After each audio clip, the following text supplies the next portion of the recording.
again, everybody. Welcome back to Paddy Does a One Bro, the Dragon's Dogma Report, episode 5. This episode is called Clout Chaser. I'm naming it now. Normally I don't name them till the end when I'm doing the actual edit, but I'm naming it now. You'll see why. So I said last time, on the last episode, I was going to grind a bit, and I did that on this one. A grand grind, if you will. What I'm after, essentially, is not levels of my character. I'm after specific skills, augments, to increase my power, basically, to increase my strength. There are 2 augments I'm after. The first one is called the Vehemence, which comes from the Fighter class, the first one that I used. At the 8th level of Fighter, you can unlock Vehemence, which gives you a 10% increase of strength. The second one I'm after is called Clout. I'm chasing that Clout, and that is from the Warrior class, at the very top level of the Warrior class, which is the upgraded fighter, like the advanced fighter that uses 2-handed weapons. So, essentially what I'm after doing is not necessarily leveling up my character level. I'm looking at grinding out discipline points, but by grinding discipline points is how you unlock each level of augments on a character. Essentially, I'm after small XP gains, not big XP gains. The reason for this is the way Dragon's Dogma gives you XP is that smaller foes, so anything less than 100 XP, gives you about 40% of the XP back as discipline points, which say for a 60 XP cow gives me about 20 discipline, which is really, really good. As the monsters get bigger and bigger and bigger and stronger and stronger and stronger, that amount gets less. So yes, you're earning lots and lots of juicy XP, but I don't want XP. I'm after DP, discipline points. So essentially what I'm doing is trying to keep my leveling ups to an assassin. Now when you level up level up from like level 35 to level 36, whichever class you currently have equipped is the one you'll get stats for. So there's going to be some manipulation going on here as well to make sure that I equip the right class when I level up, so I'm not leveling up bad stats. I kind of want to be assassin when I level up because you get the best strength increase, which is what I'm going for. I'm going for, like, you know, glass cannon build, essentially. Kill things so hard they can't kill you back. So, the fight begins. Essentially what I decided to do was do a bit of a loop at first, from Grand Soren back to Cassidus. So I'd start at the city and go through and kill some goblins and occasionally fight a Cyclops when I saw him. Kill a load of wolves as well. It was okay. I was getting around 6,000 discipline per run on this, which took about an hour, hour and a half for the run all the way there and all the way back, which is, it's okay. It's okay, but it's not really what I was after. It was taking a while, but, you know, it was fine. I did unlock a cool new skill on the fighter tree called Soul Skewer, which is essentially you jab your sword in someone and then just mush it around a bit until someone dies. It was pretty good. While I was doing this, I also managed to find another glitch with that Cyclops that lives on the roof. He managed to get himself stuck on the rocks, and he kept falling over, which for me was fantastic. An easy kill. For him, not so great. So, again, when I'm doing these stupid runs, I will find the things that are broken. Arisen, I think my leg is broken. If you could, please. Arisen! On one trip back, I did treat myself to the mask that I was looking at, the Wormfire Vizard, which is about as close to a superhero mask as you can get in this game. Look at it. Look at it. Look at it. Of course I was buying that. Come on. So, after a bit of work, I finished with Vehemence, grinded the Fighter class up to level 8. Purchased that, which gives you a straight, flat 10% increase on your strength. Fantastic. And then have switched up to Warrior on the road to Clout. So using Warrior, the Warrior has a skill called Savage Lash, which is very, very, very cool. Essentially, you stand still, hold the 2-handed sword above your head, charge it, and then just drop it down. And most things die in 1, occasionally 2 hits. Very, very good. I did the same run for a bit, running back to Cassidus and running back to Grand Soren. It was slow. I mean, the weapon is slow. It's very strong. But when you're trying to fight things like wolves, by the time you've swung your sword, they've already left. So it wasn't really that fun. I will say that beating the Cyclops in the back of the head with the pommel of the sword was pretty fun. So this is the leveling trick. So I was running around gaining XP and discipline as well. And as I noticed I was getting close to the level of XP, you know, 3 or 4 kills away from it, I would then nip back into Grand Soren, switch over to the Assassin class, come back out and earn my level up. And when you switch classes, it asks you to switch your equipment around, and I just said, I'm not bothered. I wonder if punching does much damage. Turns out, punching cows is pretty good, and there's a really good kick with the unarmed moveset as well. And now I'm thinking, can I beat the game without using weapons? Not today, though. That's a problem for later. Not on this run.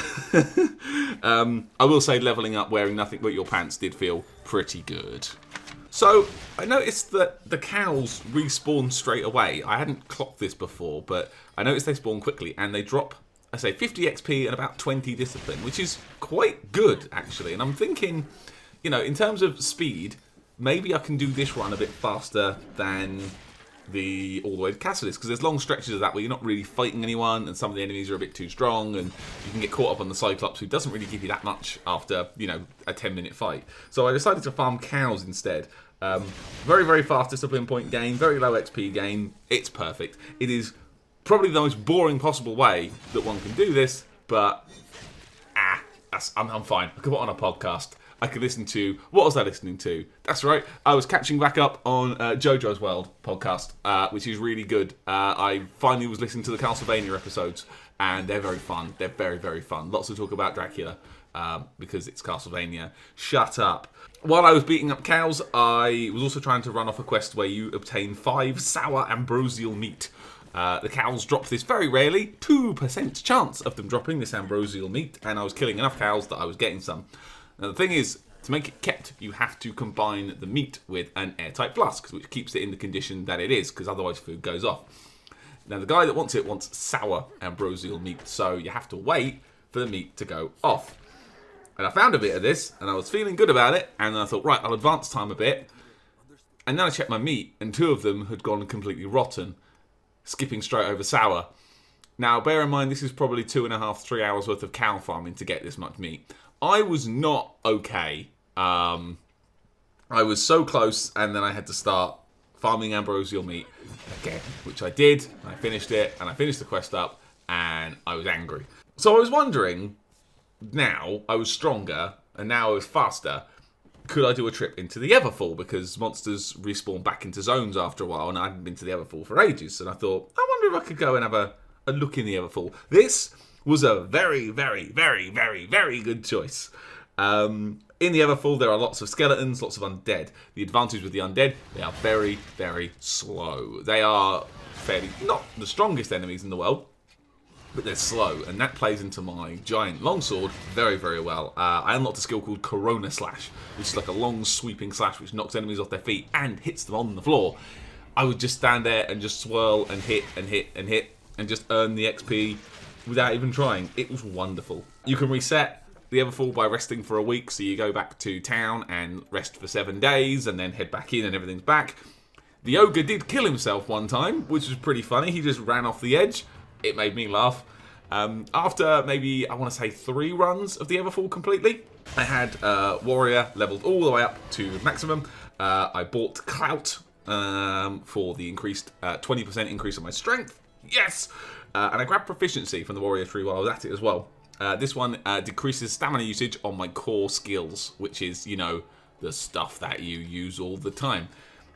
Of course I picked up that. Come on. So, finally, now I've done all my grinding, time to switch back to Assassin, respec all my gear, get all my skills set up, and I've decided to go and have a quick test and see how things were. 100 Kisses is naughty. It's a naughty, naughty skill. It's one of the basic ones you get as a Strider, which is one of the classes you can start as, but oh, it's dirty. It's just stab, stab, stab, stab, stab, stab, stab, and then a nice little roundhouse kick at the end. It is beautiful, and you can keep stabbing pretty much infinitely as much as you want. There's another move called Cutting Wind, which is just a nice dash. It's just a nice little whoosh around dash, which is handy for getting in and out of problems. I liked it. I've not used it to the best yet, but yeah, I'm getting there. However, there's one skill that I earned, which I'm very happy about, called Easy Kill. It is filth. Easy Kill basically is a parry counter, where you wait for a goblin to attack, or any humanoid type creature, enter a defensive stance, they attack, you jump on their shoulders, and you cut off their head. Ooh, it's good, and it's fairly easy to get the timing off. I was able to pull it off 6 or 7 times in a row without even getting hit. This is a game changer. This is going to make all the difference in some of the later areas where there are strong human enemies. If I can get the timing down, they're not going to be a problem anymore. Areas like the bandits near the bandit encampment might not be such of a deal if I can just let them come to me and counter them until they all die. It felt good. So this was probably all in all about 5, I don't know, maybe actually pretty closer to 8 hours of grinding to get all this done. I was happy to do it. Again, I had things to do while I was doing it. It wasn't boring or anything. I was having fun. And I do feel a hell of a lot stronger now. I'm kind of equipped with the stuff I'm ready to go with now. I picked up some fire daggers as well. Hey, turns out the ghosts that live in the Water God altar in the last episode, turns out that a magic weapon or any kind of elemental damage would have done it. So I could have equipped the fire daggers, which I had in my pockets, and it would have been fine. But never mind. Mistakes were made. But now I'm strong. I feel like I'm ready to face chimeras now. Next episode, I'm going to go have a pop at that chimera that killed me a little while ago. And there will be some revenge taken on him. And then we're going to keep pushing on with main quest. We're going to go see what's going on with Hilfiger Knoll and a bunch of other stuff. Thank you all for watching this episode where I explain how I power level to my character in the most efficient and also non-efficient way I could. I hope it was enlightening. I learned a lot while I was doing this. I never knew how any of this stuff worked. So I hope you've learned a lot. If you've got any questions, feel free to ask me. I will happily answer. And otherwise, I will see you on the next episode. Goodbye!